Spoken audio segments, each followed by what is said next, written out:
The information and opinions expressed on senior living are neither legally binding nor the responsibility of this cable system.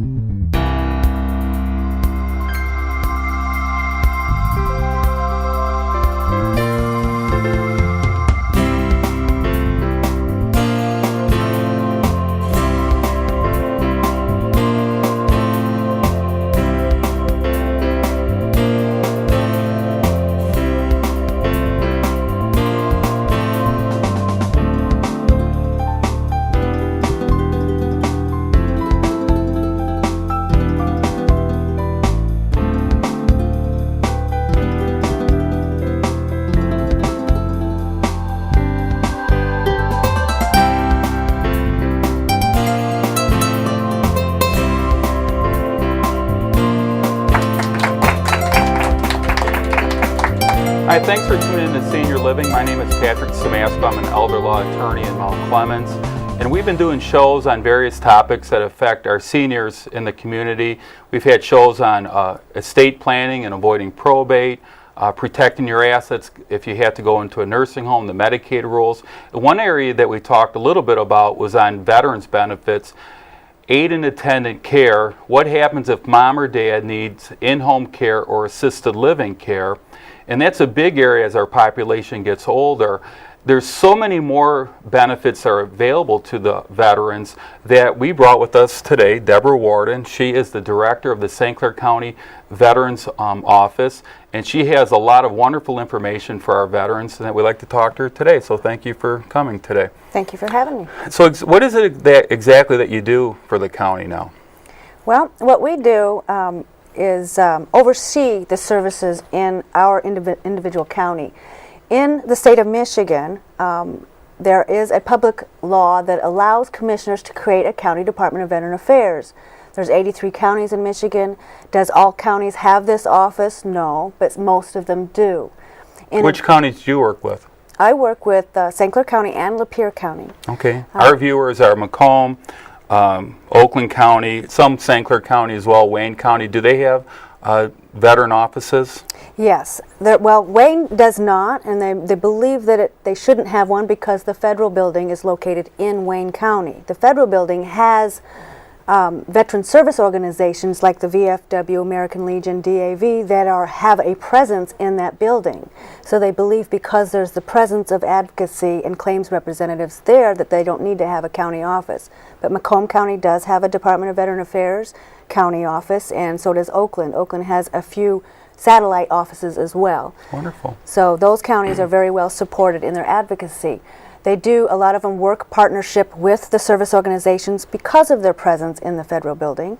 It would be too cumbersome for us to represent a veteran on our local level and have to drive all the way to the Detroit federal building to review records or whatnot, so we tend to partner up with the service organizations. So, excellent. So what do you do for the families that contact you? Well, we primarily have a mission. We want to look at the whole quality of their life.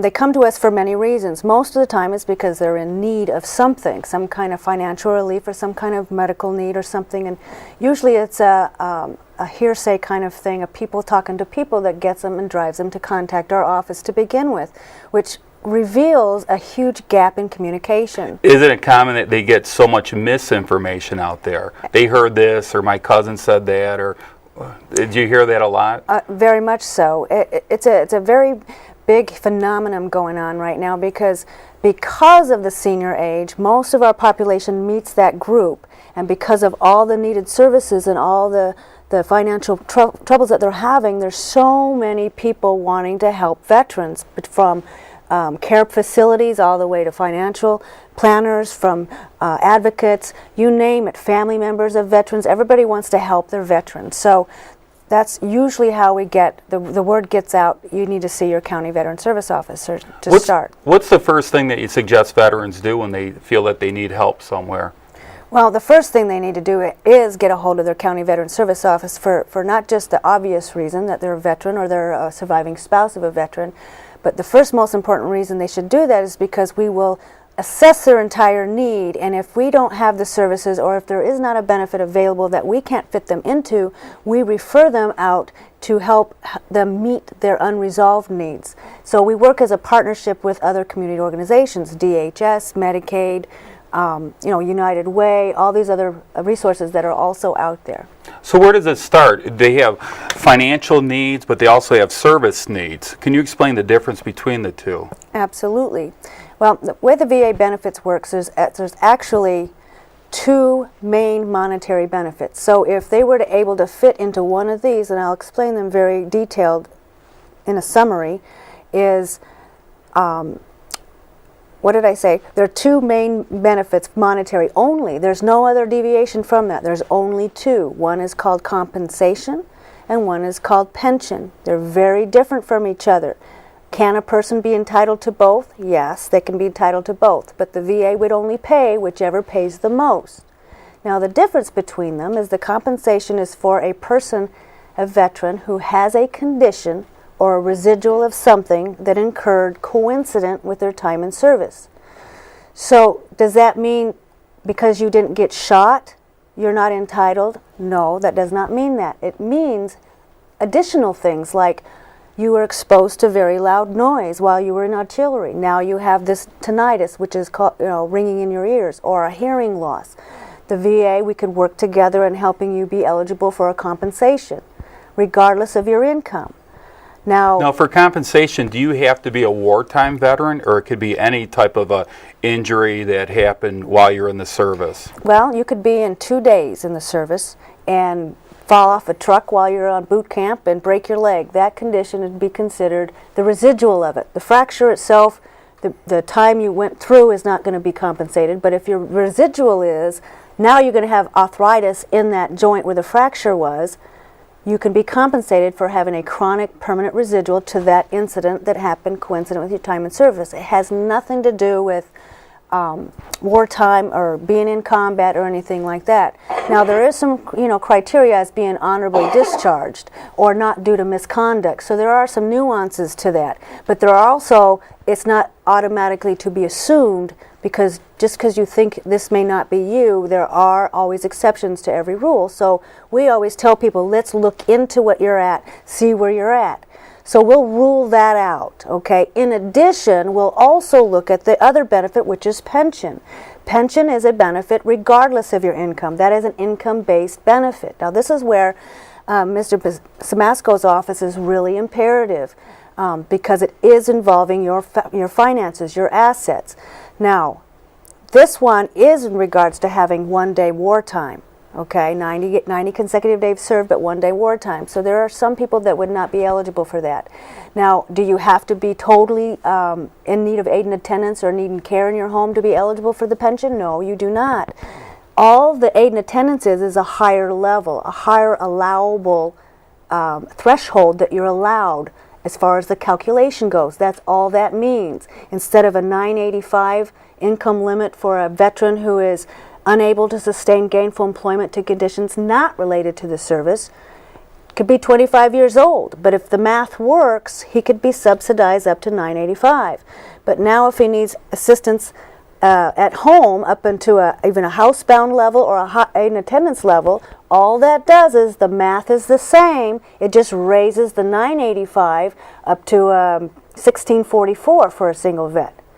Now, why people are becoming more eligible for that is because of their income is fixed and their expenses is going up, and it's reducing their income down, making them eligible where they weren't eligible for it with the same income 10 years ago. That's on the pension side of it. That's on the pension side. Now, that's non-service connected stuff or 65 and older. You don't have to prove any of the medical part, but non-service connected or the service connected. So let's focus on the service connected part first. So family comes in, dad had a 10% compensation because of hearing loss or he has some other ailments. What is it that you suggest the families do? They look in the medical history to find out if any of his medical condition is related to an accident? Well, that's going to be really hard for a family member to determine that because they really don't know what to look for. that's why the service officers are trained to be able to, we recommend that we get a copy of the service medical records for our review. What we'll do is look through them and look for markers, blood pressure readings to see if there's any, borderline readings. We look there to look at blood tests to see their records 50 years old? Service records, absolutely. Now, yes, the older the records are, the less well taken the notes are. You mean the veterans? The veterans records, yeah. The Army and Navy didn't keep good track of medical information? Well, us as a society, nobody ever really did. The older we got, the less, documentation we had. And there was a fire in St. Louis, so there are some records. Now, a lot of people would say, those are my records. They really weren't never the veterans' records. They were always the Department of Defense records, mandated by law back after Civil War, where Congress had said it's their job to keep the records. Is there anything that the families can do now to start getting records to help expedite things in the future? Well, what we would do is, first of all, we would request or help them request it going to the archives.gov website. We can request to the archives and get those records. The medical records. The medical records or the personnel records. There's a way of doing it, the wording and whatnot. I think every veteran and every family should get those anyways. To rule out any possible compensation, we ask and we review them anyways. But what we do is this: how can we get this family money fast? So if we're going to be dealing with a condition on the service-connected side that takes some development and some work and some medical opinions and some reviews, but yet we know we can get an aid and attendance pension through quick, and we know it's going to be more, why would we spend more time on this? Let's get this done and get them some money. Then we boilerplate this other for future reasons. Maybe they win the lottery or something. I mean, I don't know. Things can change. So we work to look collaboratively at what we can do first at the fastest pace. If someone's 65 years old and they're just thinking about in the future, I know we always say, make sure you know where your discharge papers are. Is actually going out and getting medical records ahead of time an important thing? Absolutely. One of the most important things you can do is secure all your medical records, not just your service, but your civilian records. By law, providers aren't required to keep their records any longer than maybe an average of 7 years. So if you're looking at possibly filing a claim years from now, you're going to need those records. That can make or break a claim. Absolutely. Okay. Well, thanks for that information. We're going to have to take a quick break. We'll be back after this round, and we'll come back and finish up on the compensation pension side of it. All right. Thank you. Help fight senior hunger by getting involved with Meals on Wheels. The mission of the Macomb Food Program is to provide food to hungry people in Macomb County. Meals on Wheels is designed for senior citizens unable to prepare meals for themselves due to physical or mental impairments related to age and medical condition. Through the program, a volunteer delivers a meal directly to the homebound senior citizen's door. Meals are planned to meet 1/3 of the current recommended dietary allowances. Volunteers are asked to drive a lunch route, taking approximately 1.5 hours twice a month. Meals are delivered Monday through Friday, and drivers use their personal automobiles for delivery. Mileage is reimbursed. For more information and to sign up for a great and rewarding volunteer opportunity, call the Macomb County Senior Nutrition Program at 586-469-5228. or sign up online at www.macombcountymi.gov/mccsa. Hi, thanks for tuning back in. My name is Pat Samasco, and this is Senior Living. And again, I'm here with Deborah Warden, who is the director of the St. Clair County Veterans Affairs Office, and we're just talking about compensation and pension for veterans. Compensation is getting money for service-connected injuries or disabilities, and we're just talking about getting the medical records on. We always said go out and make sure you know where your original discharge papers are. I never realized how important it was to actually go out and get your military medical records or personnel file. And now those come through the National Archives as well? That's correct. And now who can actually ask for those? Does it have to be the veteran? Well, yes. A surviving spouse can ask for them. But the further down the kinship line, the less information they're going to share, unless there's a real reason. For instance, maybe if it's clear that there's a medical condition that your grandchild is needing to have for treatment for a child, then there's a reason to release it. But next to that, you just get your basics. So you can go to nationalarchives.org, or you can contact my office. We have the forms to do that. You can order them on